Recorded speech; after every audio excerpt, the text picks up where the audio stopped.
Hey, everybody. Good afternoon. I'm Allison Gillum, and I'm the Senior Community Relations Coordinator here at Gift of Life Michigan, where we honor life through donation. Welcome to another Let's Talk.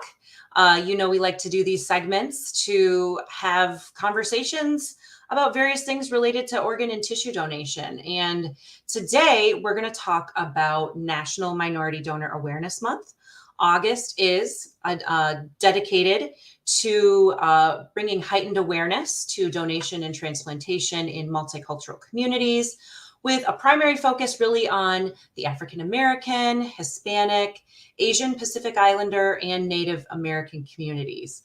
Really, all year round, we focus on this, but we really try to shed some extra light on this important issue during the month of August. So we really try to talk about providing donation education, inspiring donor registration, and promoting healthy living and prevention so that we can reduce the need for transplantation altogether.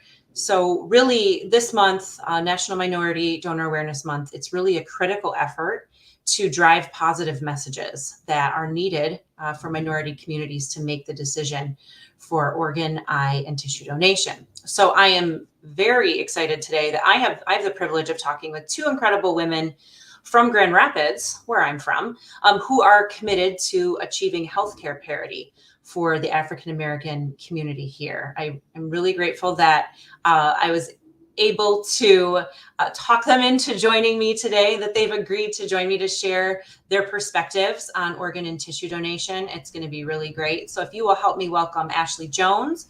She's the Senior Program Manager with Grand Rapids African American Health Institute, and Paula Woods, who is a two-time kidney transplant recipient, the Administrative Assistant at Brown Hutcherson Ministries, and the Director of 1,000 Families of Color. I hope I got that right, ladies.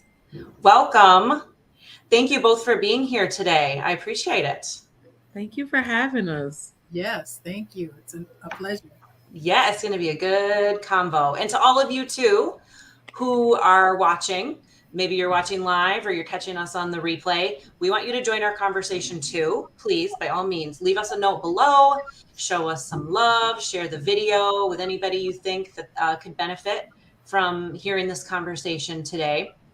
But let's go ahead and get started. So Ashley, why don't we start with you?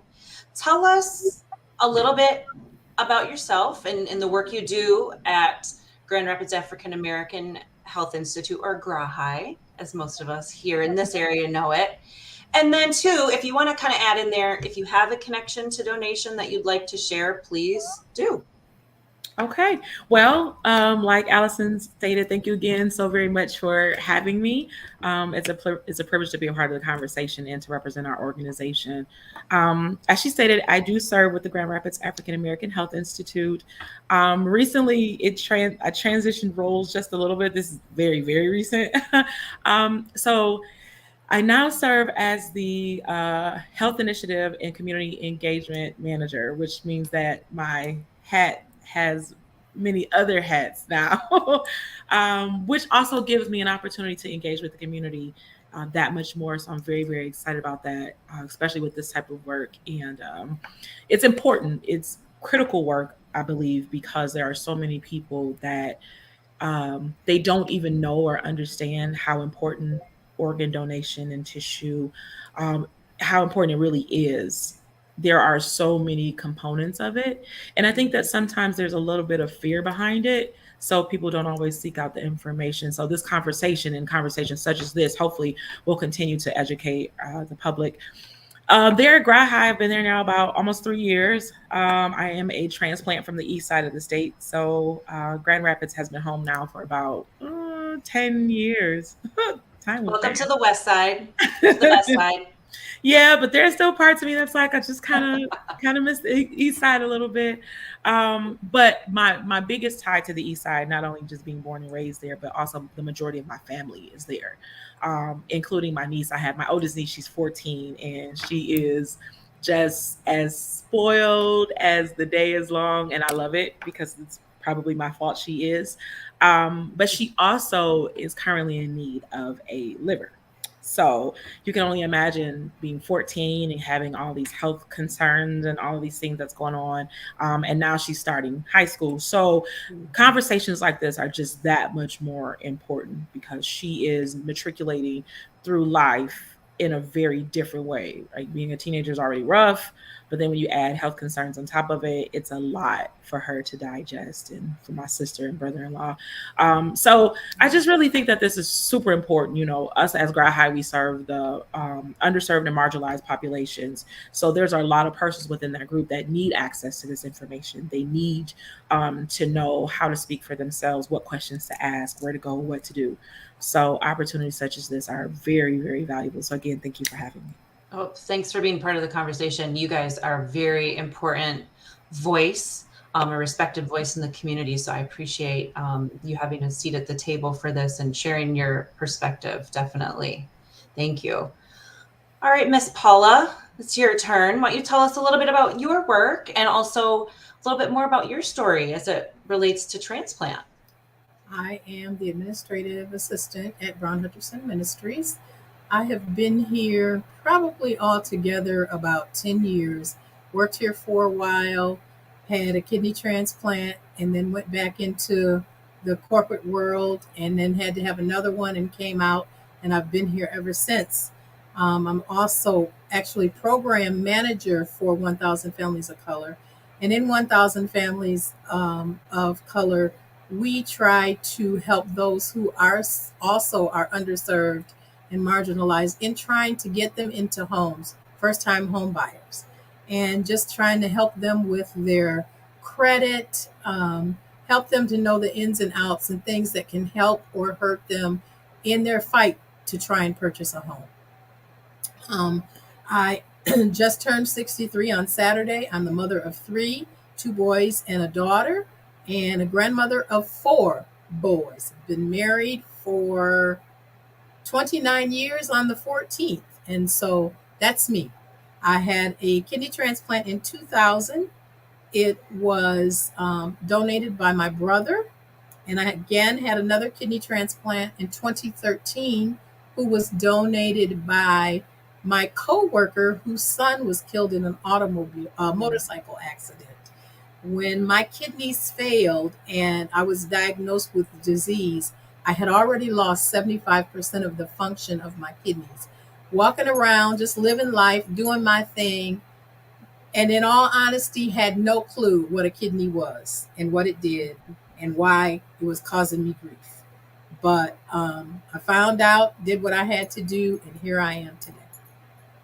Yeah, you have an amazing story. I know you and I were talking one day and just, getting to know the whole background there. And it's quite unbelievable, the journey that you've had. And I thank you for your willingness to kind of share that with us, to inspire other people and help other people understand the need and the importance for organ donation. And Paula and Ashley, I think the 3 of us were kind of talking about this once too. When we talk about kidney disease and the prevalence of that,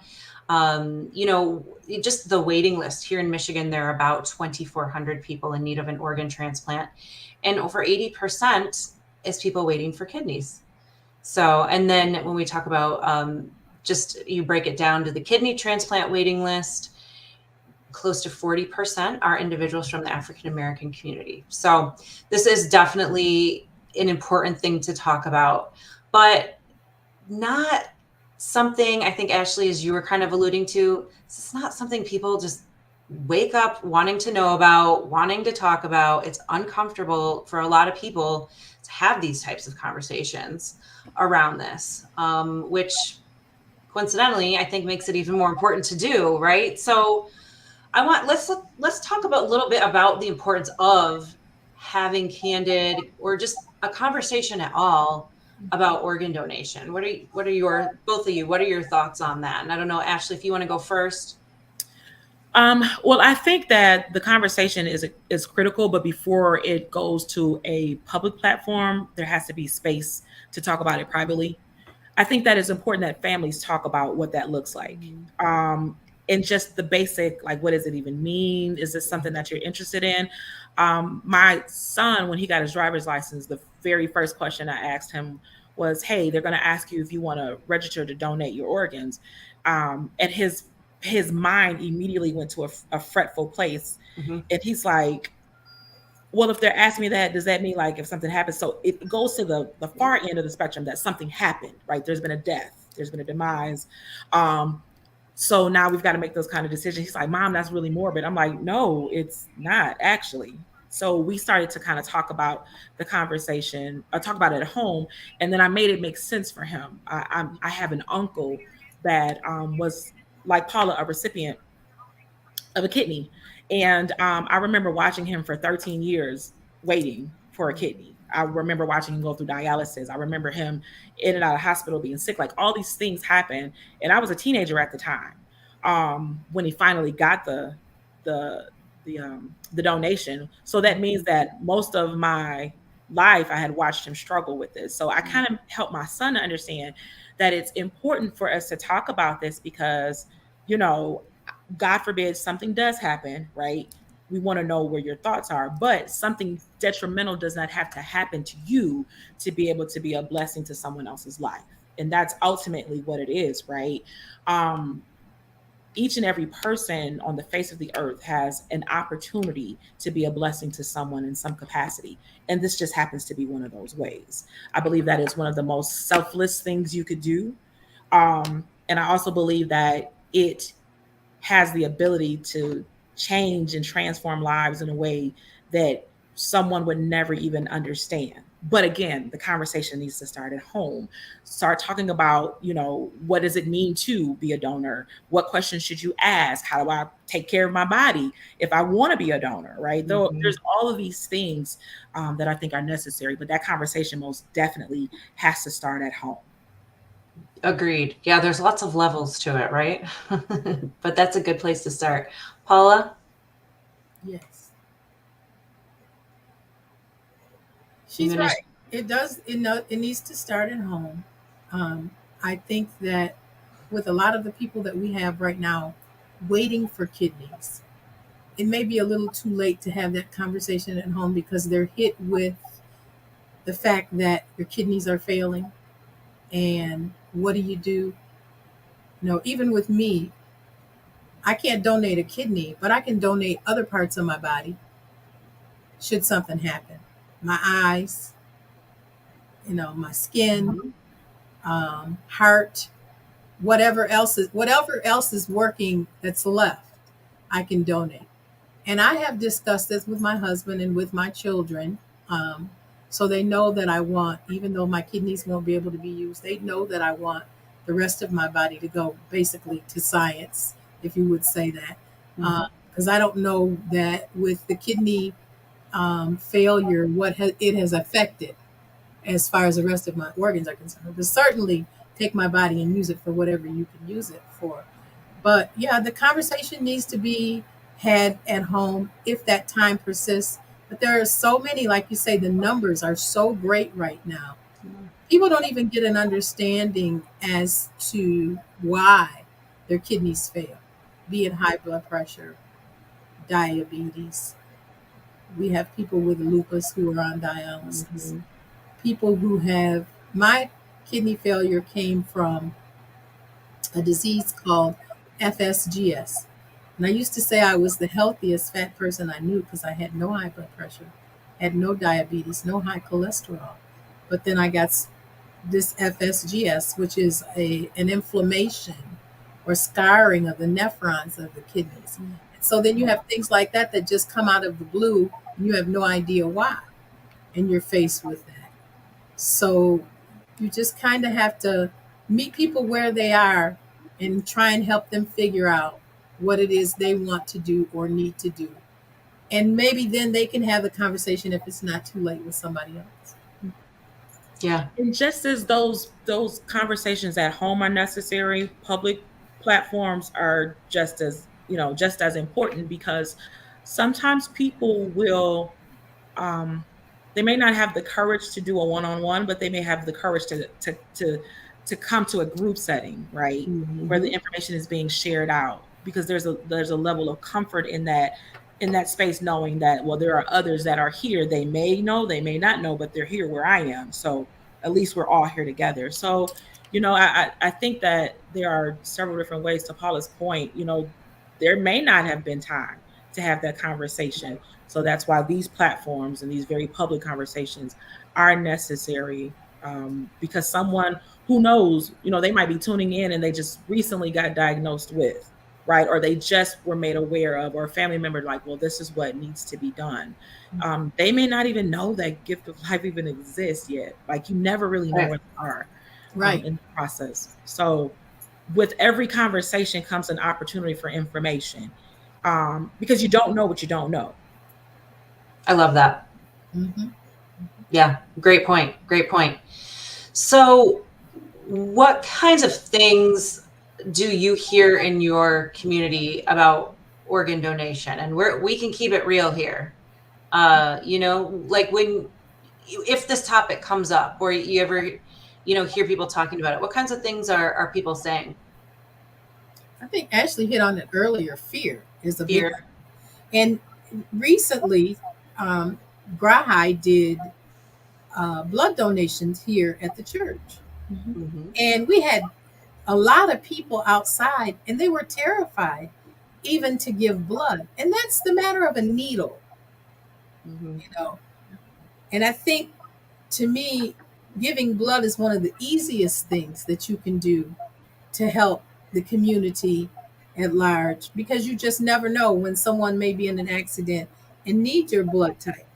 You never know if something may happen to you and you need a blood type. So everybody is running around with fear, and we're not getting the blood. Nobody's being helped. Nobody lives are being saved. And so I think the fear is one of the biggest things. Lack of knowledge is the other thing. And sometimes people just don't want to talk about it, Allison. That's just it. They just don't want to talk about it. Whatever happens to me after I'm gone, that's fine. Yep. What we want you to do is sign a piece of paper saying that we want you after you're gone. But I think those are the things that hinder people. Yeah. Talk about a little bit where those fears come from. What's it important for people to know?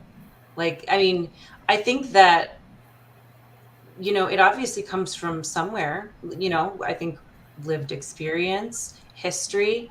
If either one of you kind of wants to talk a little bit more about why you think that is, and where that comes from.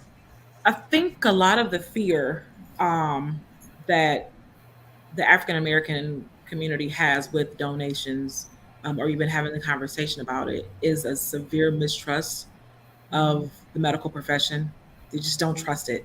And historically, if we're honest, we have reason to, right? We definitely have, historically been exposed to, treatments and experiments and things like that have really just not, they have not been ethical. They have not been fair. They have not been okay.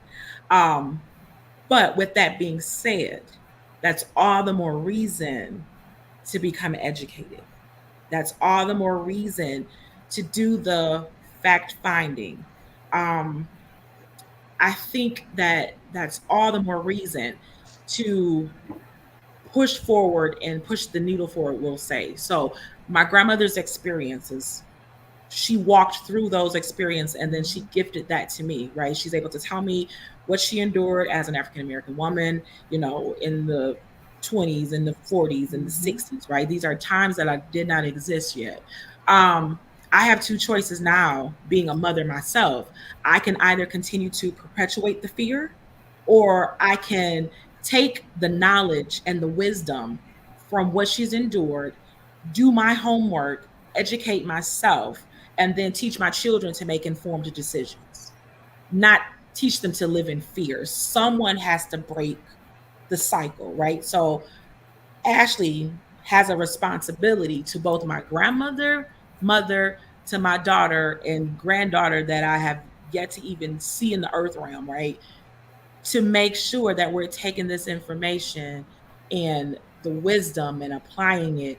Because once you practice that particular principle, now I can find opportunities to not only transform my life, but the lives of those that I'm connected to, even in this work that we do. So it now becomes transformational work.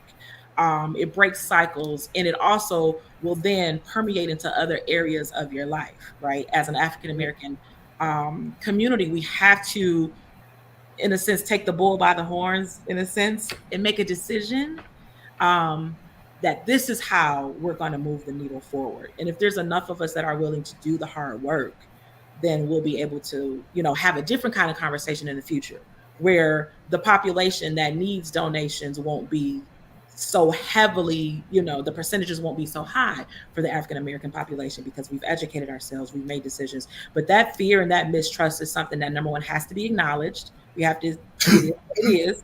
But then also, now, how do we move forward? How do we take that experience, the wisdom of it, apply it? Right, exactly. And I think I saw there was just a question up on screen that was posted on Facebook. Thank you for bringing that back up again.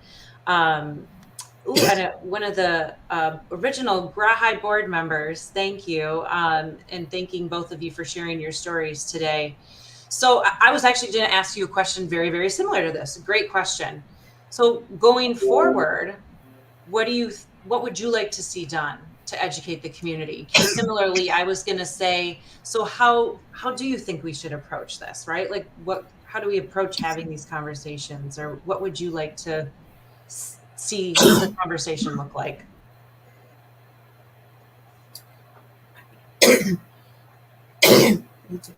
Miss Paula, we'll let you get a drink of water. Ashley? One of the things that I would definitely like to see happen, of course, the easy answer is more education, right? But the honest answer would be to meet the people where they are, right? It does no good to have access to information that someone doesn't understand.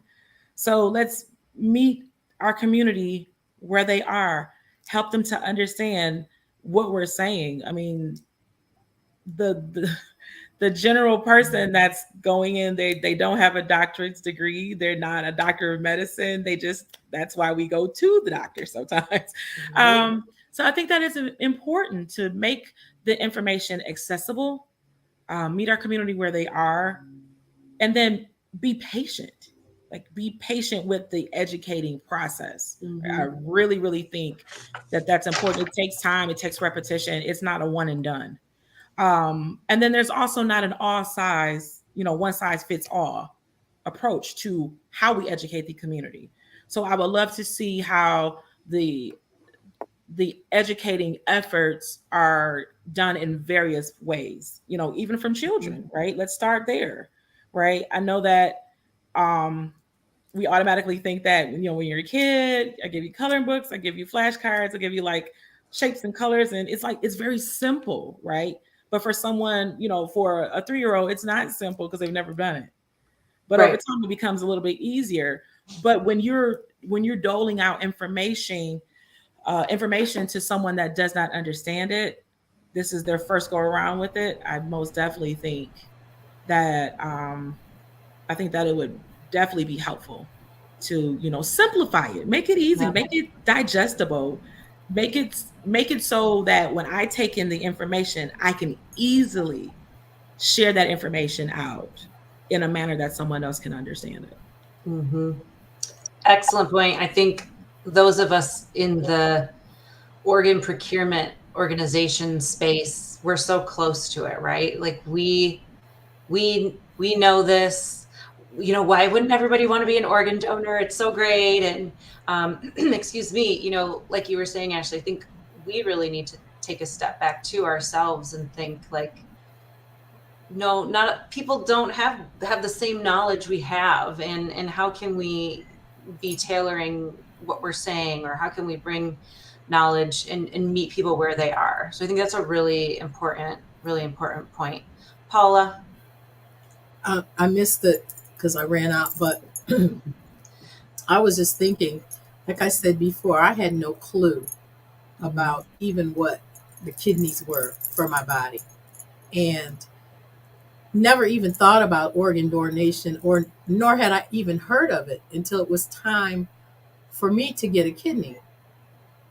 And fortunately, I had a brother who was hesitant, but then willing to help me out. And I kind of don't even know where I would be right now had that not come along. I don't know what education I would have had, or what I'd known, or if I'd even been a willing donor, because I didn't know. I just didn't know. And so I think, and I don't want to repeat anything Ashley said, but I didn't hear her.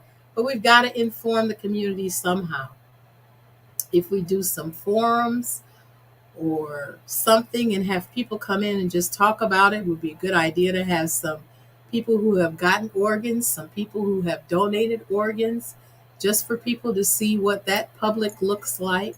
I remember when I worked for the National Kidney Foundation for some time, and they had a program that we went into the schools and worked with the third graders.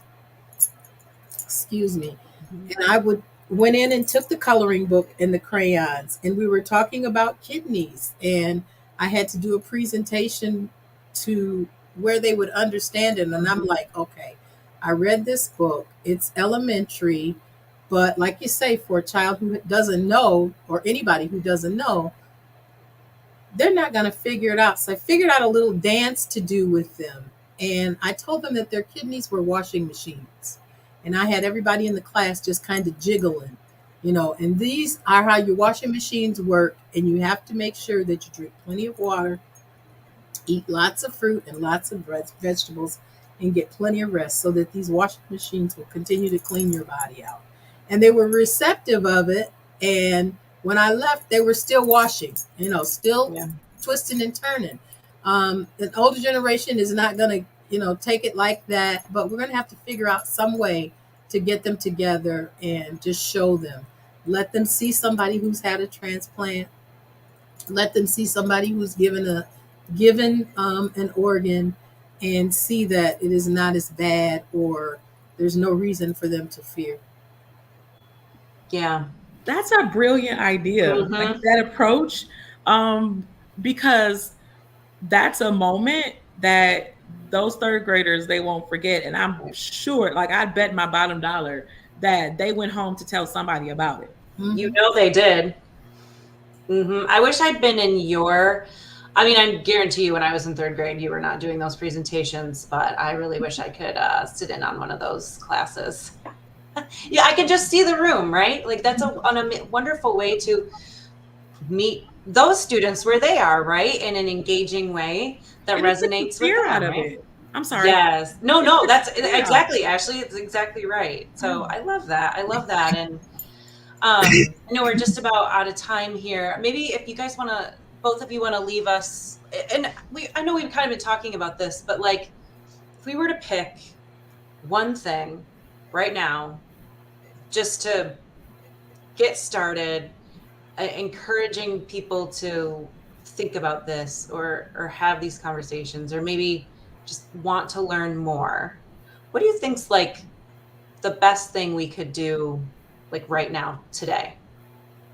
If you want to like pull one thing out of this conversation, or maybe even something we haven't touched on yet. I think in just being personal in my circle, just spread the word, because there are people who see me and say, I can't believe you've been through that. And there are people who say, I've heard you were sick, but don't know the magnitude. And then to go on to explain it and say, listen, you just never know. Could be a car accident. It could be a freak accident. It could be just something that happens one day. You wake up. A lot of people wake up with kidney disease and their function is nil, and they have no idea. Yep. And so just be prepared. Just be prepared. And just have conversations with the people that I know and start saying, hey, let's do this. It's as simple as going on the internet. I'll help you through it. And let's get on that list. Thank you. Ashley? I couldn't agree with her more.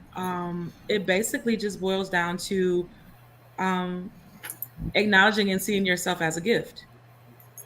I like that. And because I am a gift, I have the capacity to give a gift. It's that simple. Exactly. Exactly. Simple but beautifully put, I think. It's so true. So true.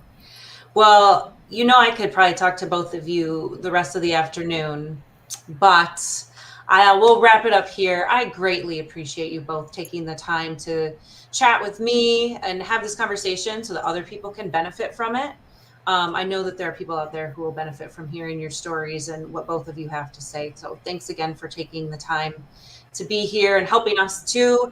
I know we're closing out National Minority Donor Awareness Month. It may be a month, an observance for a month, but really, as I was saying earlier, this is something we observe year round.